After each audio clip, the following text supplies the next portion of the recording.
And thank you. It's been a pleasant evening for most, and it's about to get even nicer in the days ahead. Yeah, Storm Track Chief Meteorologist Gene Norman is tracking our change in the Storm Track Weather Center. Yeah, I can't wait for this. It's going to be really nice the next couple of days. Last night at this time, storms were pushing far to our south, and this morning they ended up along the Gulf Coast and produced this dramatic water spout. Wow.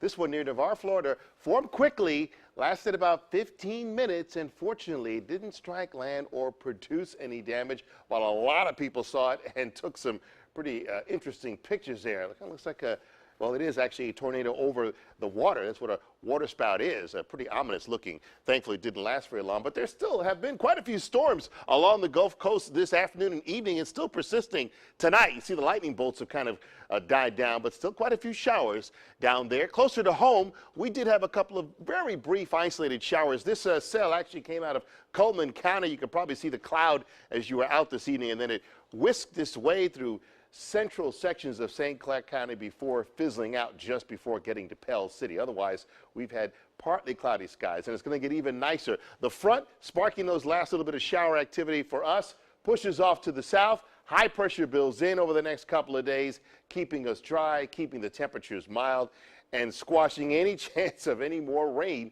for almost another week. The next cold front I'm tracking won't get here until next Monday, and that's our next real chance for seeing any measurable rain. So what we're watching for are clearing skies tonight, sunshine reigning for the rest of this week before that next chance for rain. Let's talk football real quick. Fans heading out to Manhattan, Kansas to watch Auburn take on Kansas State. They'll be seeing showers for tailgating, but by the time the game starts, temperatures will be in the upper 70s, kind of breezy for kickoff, and into the low 70s in the fourth quarter.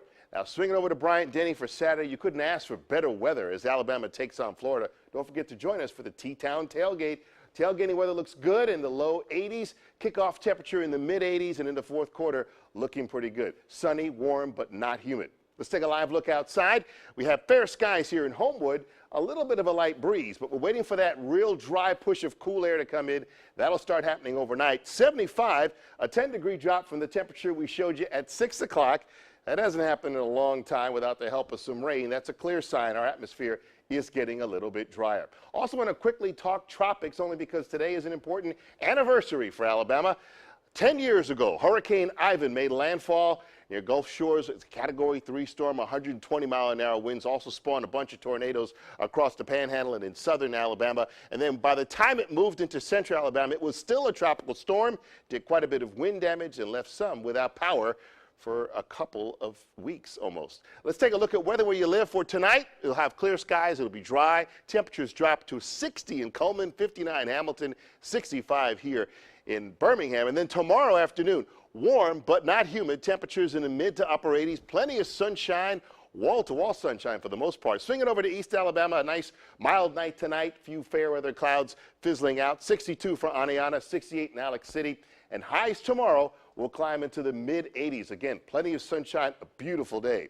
Well, you know, I rate the next day's weather from 1 to 10. It's called the Norman number. Tomorrow, bright skies, a dry feel. You know that sounds like a 10. In fact, we could have a couple of 10s in a row as we work our way through the rest of this week. 85 for a high on Thursday, 87 on Friday.